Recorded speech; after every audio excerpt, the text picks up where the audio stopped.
Update. Am I the a-hole for taking away my wife's access to our money? Original story. I have been married to my wife Ashley for 7 years. I am the only one that works, and Ashley spends her time volunteering at a charity she started. I am fine with this, as I make enough for both of us. In financial decisions, we have equal say. I will admit that I am the numbers nerd of the relationship, so I do the budget and handle our investments. My wife has equal input into the budget, and we both have to agree on it. Like many people, we are saving for retirement and a couple of other financial goals. Ashley's sister and her family are going through a lot of financial issues at the moment. My brother-in-law lost his job, and my sister-in-law is reaching out to my wife for help. They're asking for us to cover their monthly expenses. I said no, that while we have some discretionary money, we don't have that much. Both my wife and I get fun money to spend however we wish each month. So I told my wife that I would match whatever amount of her fun money she wants to give her sister from my fun money. My wife doesn't want to do that as she says that won't be enough money. She wants us to reduce the amount we are saving each month to help her sister. I refused. I do not want to jeopardize my family's future for her sister's present. Ashley was very unhappy with my answer, but I refused to change my mind. I found out last week that my wife gave her sister money out of our general savings account. I was furious. To me, this is a complete betrayal of trust. I confronted her, and her reply was that I forced her to go behind my back by being unreasonable. I was angry. I ended up going to the bank and opening up new accounts in my name only. I moved the balances to my new accounts. I left in enough money for the expenses that she typically pays according to our budget. Things like groceries, her gas, etc., as well as her fun money. I did not leave her without access to any money, but I did leave her with access only to money that she is supposed to spend according to the budget we both agreed to. I went home and told her what I had done, and now she's accusing me of financially mistreating her. I pointed out that she's the one that took advantage of my trust, not the other way around. That it is on her to prove to me that she's worthy of my trust because after what she did, I don't trust her anymore. She said that if that was the case, she should just leave, that she wasn't going to be treated as a child. I told her to leave then, because I wasn't going to give her the opportunity to steal from me again when it is clear she isn't even sorry for what she did. She'll have to stay with her sister. I believe I am completely justified for what I have done. She's the one that broke our agreement. Did I take it too far, though? This was the first time she ever did anything like this. Did I let anger get the best of me? Am I the a-hole for taking away her access to the money? Now for the top comments before reading the update. Not the a-hole. You nailed it there at the end. She stole from you. No excuse. My husband and I have similar financial agreement, and I simply cannot imagine doing what your wife did. Such a betrayal. So she has gone to stay with her sister, the one who's broke? So now there's another mouth to feed in that house. And she's going to essentially be the sole provider for that household out of her own money? I think she'll be back. The question is whether Opie will want her back. Betrayal is exactly the word. Opie made a reasonable suggestion for the amount of financial help they could offer her sister's family, but that wasn't good enough. She stole from the person she's supposed to be in love with, who has supported her financially for the duration of the marriage, and then even had the nerve to claim financial mistreatment when Opie moved to protect his hard-earned assets. He is definitely not the a-hole. Actually, that's a good point. Will sister even want her now that she doesn't have the seemingly unlimited funds of support as monthly sister might have been hoping for? Will wife be out with sister Opie? Hopefully we get an update. I came here ready to thank you were an a-hole from the title, but I think that what your wife did was awful. You said you would contribute the same amount of fun money as she did to her sister, doubling the loan effectively, and your wife went behind your back to unilaterally take joint funds, so her fun money won't be affected. You are not the a-hole. Your wife is being an unreasonable mooch. Normally, I hate how quick Reddit is to tell people to dump their partners. But if you don't have kids, now is a great time to consider whether you can handle a lifetime of this person and his behavior. Exactly. If the wife wanted to give a larger amount of money to her sister, then she could, I don't know, get a job? Not the a-hole. She was the person who was being unreasonable here. You did not mistreat her financially. I am not sure if this was taken too far. It sounds entirely reasonable for what you have written. I guess you need to ask yourself what you will do if she doesn't compromise at all. That is the big question. I love her, but I can't see myself staying with someone I can't trust. Now for the update. Well, it looks like the posters that commented that my marriage is doomed were correct. First, after reading the posts, I agreed that it was not fair that I had access to our savings and she did not, even though she gave some away without my consent. Following the advice of several posters, I contacted my bank and I found out that the account could be changed, so that while both of us could deposit money, it would take both our signatures to take money out of the account. This would give her the same control over the accounts that I had by putting them under my name. I contacted Ashley to let her know that I would put the money back in the joint account if we switched the account to require both of our signatures. She said no, that just showed that I didn't trust her. I told her I didn't, that she had taken money without my consent, so of course I didn't trust her. She refuses to change the account and I refuse to give her unrestricted access. So right now I am still the only one with access to the money. We also tried marriage counseling, another suggestion that posters brought up multiple times. The counselor asked both of us to say what we thought was wrong with our relationship. Ashley said that I had mistreated her by taking away her access to money. I said that Ashley had broken my trust by giving away money without my consent. It took a few sessions, but it's because pretty clear that we just weren't going to see things the same way. I wasn't going to commit to supporting her sister's family, and she refused to see giving them money without my consent as a breach of trust. The kicker came when it got to be close to the end of the month, and Ashley demanded, not ask, demanded that I put $3,000 in the account for her to use to pay her sister's bills. Her reasoning was, since she stayed there, we owe it to them. I told her she was ridiculous, and that if I wouldn't do that while we were together, why in the world would I do it now? She walked out of the session and told me that she wouldn't continue counseling until I agreed. I contacted a lawyer and filed for a legal separation, and will be filing for divorce. I found that I'm legally obligated to pay usual and ordinary bills of the household, but I am not required to pay any bills for where she moved to since she left voluntarily. So I'm doing what I am required to, including things like paying for her car insurance and her cell phone, but I'm not giving her access to any other funds. She has asked, more like demanded, I give her money as she will be getting it when we divorce, but I don't have a way of making sure whatever she is given comes out of the final settlement. So I'm refusing. I can't stress this enough. Obey your attorney. Do not take the high road or man up or any of the other BS things people are going to tell you that you need to do. You only need to obey your attorney. That's it. I'm sorry this happened to you. Best advice, and only advice to take. Do nothing more and nothing less. Do whatever your lawyer is telling you to do. It's too bad you don't have a prenup. Since she wasn't working, you might have to pay alimony. I hope things work out for you in the future. And I'm sorry you were taken advantage of like this.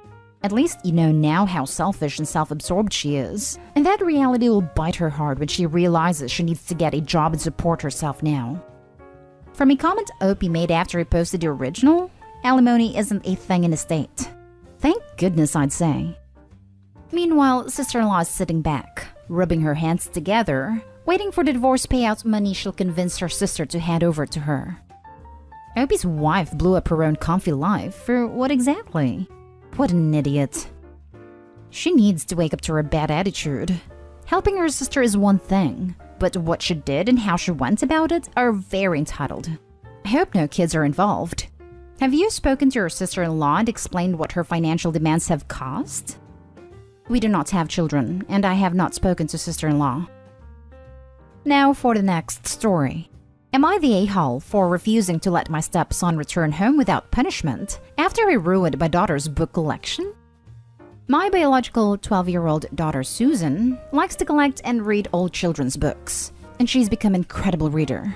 She had problems with reading and learning before, and we were advised to encourage her to read. And ever since she started reading, which she does regularly, her skills improved. She also reads to her 2-year-old sister every night. I have a 16-year-old stepson, Levi, who can be a hothead sometimes. We don't have a son-dad relationship, but I respect him and he respects me, though he can act quite mean and selfish towards me and his sisters. He'd throw away stuff that belongs to us over small arguments, and teases Susan for spending a lot of time to read, calling her grandma. My wife and I discussed his behavior and had conversations and agreed on punishments, but Levi would go to his dad's place whenever it causes troubles, then have his dad yell at me for wanting to discuss a suitable punishment. Then Levi comes home days later expecting me to let go of what he did every time. It's frustrating. I got a call at work from Susan saying Levi took her entire book collection and threw them in the pool after she refused to lend him and his friends her camera for his trip. My wife helped get them out, but they were wet and some were torn. It was horrific, because some of those books are hard to get and meant a lot to Susan as a part of her life. I was so mad at Levi that I came home to have a conversation with my wife to decide on a punishment, but he already packed a small bag and went to his dad's. I asked my wife how could she let him basically run after doing this, and she said he called his dad and came to pick him up after Susan said that I was coming home to deal with a problem. I went to his dad's house, and he refused to let me see him. I told him how Levi was hiding from consequences, and his dad tried to justify why Levi was acting out by blaming me for how me and Susan treat him. He even said he'd get CPS involved if I ever tried to punish him, because I'm not his dad, so I have no right. Adding that what Levi did was a reaction to my daughter being mean to him. He told me to leave, because Levi won't come home till I promise not to do anything about what he did and put it in writing. I told him Levi should stay here with him then. He's not gonna come back till he get a proper punishment. His dad argued it's his mom's house too and called my wife. And she asked to let this go and we'll figure out some way to resolve it. But I don't think it's fair for Susan to have her books ruined and Levi getting away with it. They're asking me to let it go. But this will only encourage Levi to do worse if I don't deal with it now. It's been 2 weeks and my in-laws say I was out of line for banning Levi from coming home and are telling me to step back. But I refused. Edit. Levi's dad thinks that because I'm not his bio dad, then I have no right to punish him for whatever he does in the house. In the past, his dad caused issues when I used to take Levi's electronics that his dad bought as punishment. Then I got talked out of punishing him every time he did something unacceptable, whether to me or his sisters. I've arranged for family therapy, but Levi's dad refused to let him go. I'd like to mention that my in-law said that Levi is willing to apologize to Susan, and so this should be enough to get this over with. But I kept saying no, and for that I'm being considered at fault. Now for the comments. Not a-hole. If your wife refuses to punish her son, then you need to divorce her. Or at the very least, move into a separate house with Susan and your youngest daughter until Levi's out of the house for good. If your stepson continues to get away with hurting Susan with no consequence, Susan is going to suffer greatly. This is a hill to die on. Edit. To everyone telling me that divorce is a crazy suggestion and is an overreaction, I would like to point out my suggestion specified that he should do it if his wife refuses to punish her son. I'm not saying that he shouldn't try to convince his wife first. I'm saying that if she continues to go along with her ex-husband and refuse to punish her son when her son does horrible things to his daughter, then Opie needs to separate his daughters from the stepson. If Opie does manage to get his wife on his side, then no, obviously he shouldn't need to divorce his wife. Agree 100%. This is a hill to die on. Not just for the daughter, but also Levi. He needs not only the consequence of his action, but intervention from a trained professional. I'd start with selling everything he has at your house and using the money to start replacing her books. A-Books is a good website for purchasing hard-to-find books. Another vote for this being a hill to die on: your daughter needs to see some justice here, not a day-hole. You don't teach respect by acting disrespectfully. Children are smart enough to see hypocrisy for what it is. Justice is banning the boy from the house. Stealing from the boy would only be revenge. Solving the issue would be dealing with the mom who lets this happen. File a complaint in the small claims court for the value of the books. Keep it up with everything he destroys. When Bio Dad is on the hook for paying all of his destructive behavior, he'll change his tune. Now that sounds like a plan. I couldn't imagine losing my books at the hands of a sibling, especially considering the book prices aren't exactly going down with time. Last story is titled, "Am I the a-hole for not telling my ex and her boyfriend that they should act like the soccer game was life?" I, male 25, have an 8-year-old son who loves soccer more than anything. He plays in a team, he plays with friends, and even joins me and my friends on Saturday evenings. His mom wasn't in his life until he was 7. I don't know why she didn't want to be in his life, but I accepted it. I am saying this because till now, their relationship is rocky. His birthday was a week ago, and after he celebrated with his friends, I finally managed to get a whole day just for my son.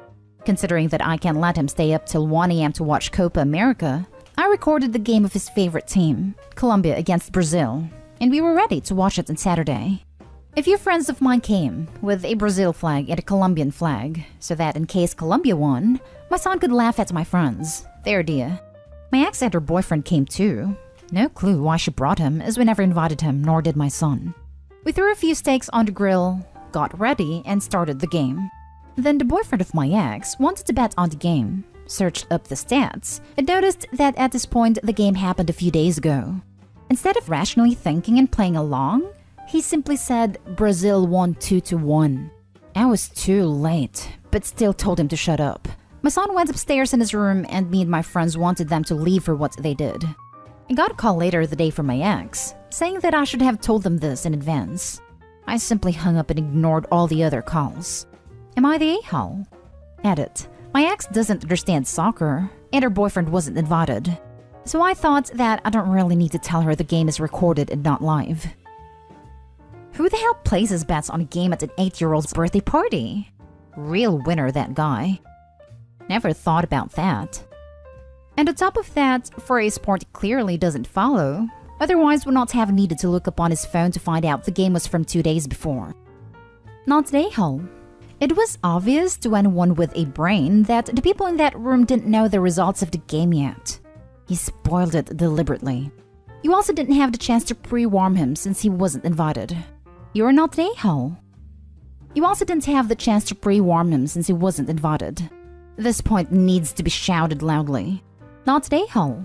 The boyfriend wasn't invited, and common sense states that if it seems like no one knows the outcome, you keep your mouth shut. Not the a-hole. I feel so bad for your son. That was a really good idea you all had, and some prick ruined it. Your ex should have asked if she could bring him over, and given his lack of social awareness that he shouldn't have gone, it doesn't shock me that he's placing bets at a child's party. Yeah, but we ended up watching the Colombia versus Uruguay game, and fortunately Colombia won that one.